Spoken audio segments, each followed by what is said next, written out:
존경하고 사랑하는 광주 시민 여러분, 부족한 제가 광주에 돌아왔습니다.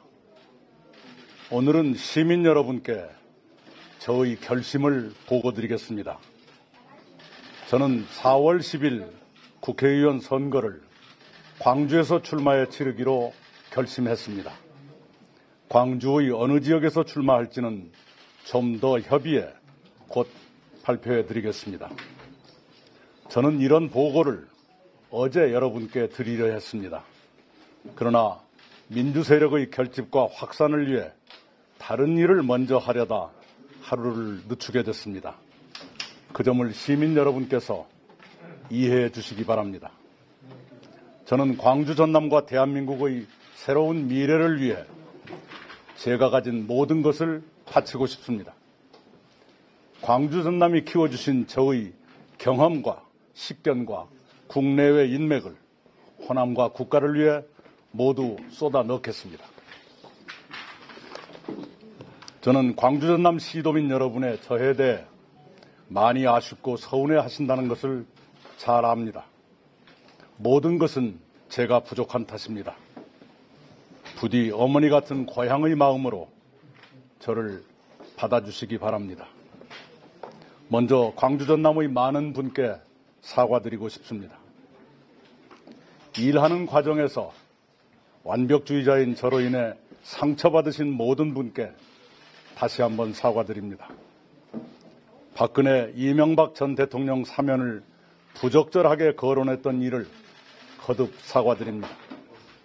제가 대선 후보 경선에서 실패해 상심하신 모든 분께 죄송합니다.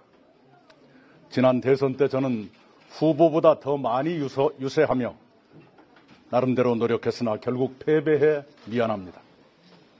특히 제가 민주당을 나와 당원 여러분께 걱정을 드린 것이 몹시 송구스럽습니다.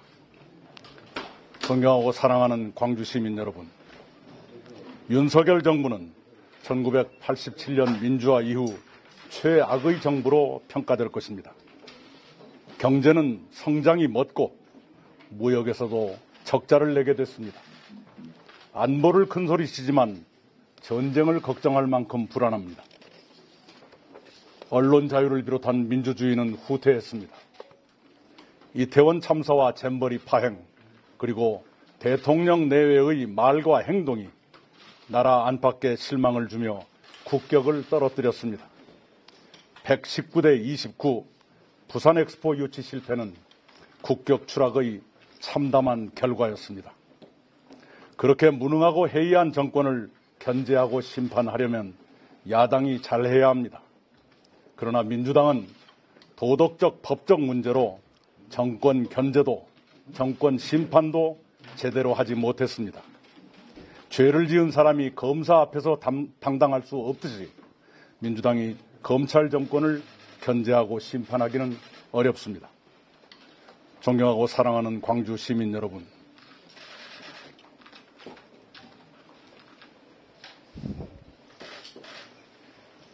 저희 아버지는 평생을 아무런 보상도 없이 헌신한 이름 없는 민주당 당원이셨습니다.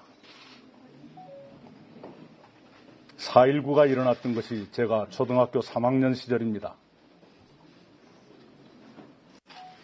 4.19로 민주당은 처음으로 여당이 됐습니다. 그해 여름에 학교를 마치고 집에 왔는데 집 뒤안에서 남자 울음소리가 들렸습니다. 가봤더니 상추밭에 소처럼 큰 저희 아버지가 엎드려 울고 계셨습니다. 아버지, 어째 운다오? 울지 말으란 게라오.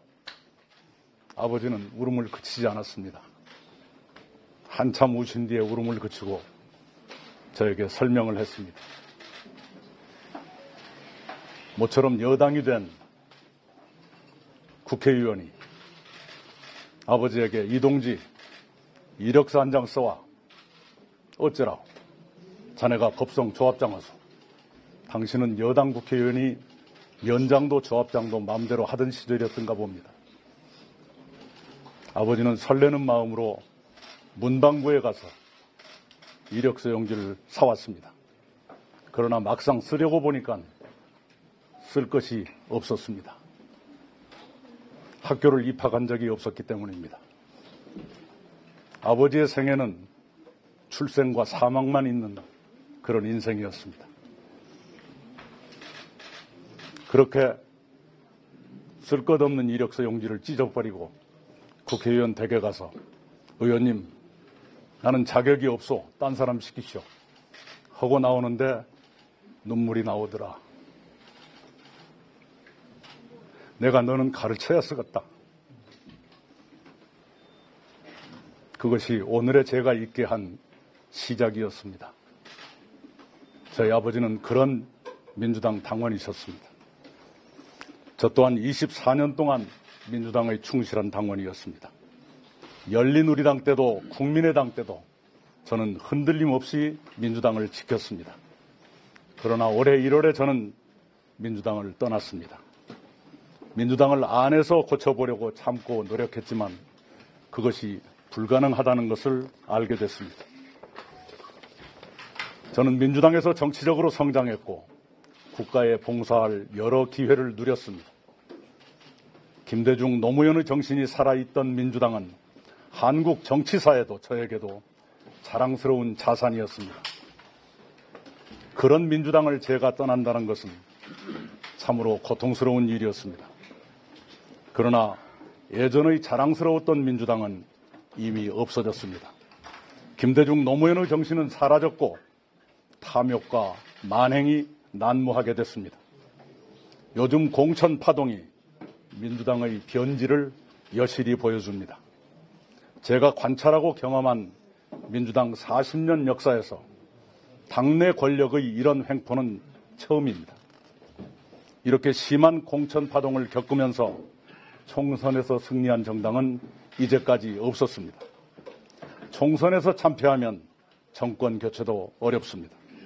민주당은 정권 교체도, 정권 심판도, 정권 견제도 모두 어렵게 됐습니다. 지금 우리는 민주당의 붕괴를 넘어 대한민국 민주주의의 붕괴를 보고 있습니다. 민주당의 정신을 되찾아야 합니다.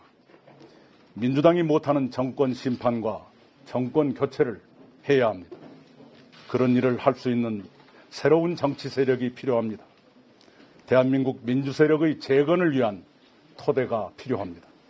저희가 신당 새로운 미래를 결성한 이유가 바로 그것입니다. 김대중 대통령은 1995년 새정치국민회의를 창당해 2년 뒤에 수평적 정권교체에 성공하셨습니다. 그때 김대중 대통령은 좌우의 극단 세력을 배제하고 중산층과 서민을 돕는 정당을 만들겠다고 하셨습니다.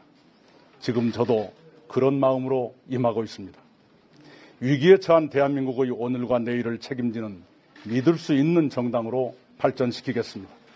멀지 않은 시기에 광주 시민 여러분이 오랫동안 사랑하셨던 진짜 민주당의 정신과 문화를 되살려 놓겠습니다. 김대중, 노무현 정신을 지키고 시대에 맞게 성숙시키겠습니다. 저희들이 민주 세력의 효자였다는 역사의 평가를 받는 날이 곧 오도록 모든 정성과 역량을 쏟아붓겠습니다. 광주를 비롯한 호남은 다른 지역에 비해 점점 더 낙후하고 있습니다. 그 이유의 하나는 정치가 약해졌기 때문입니다.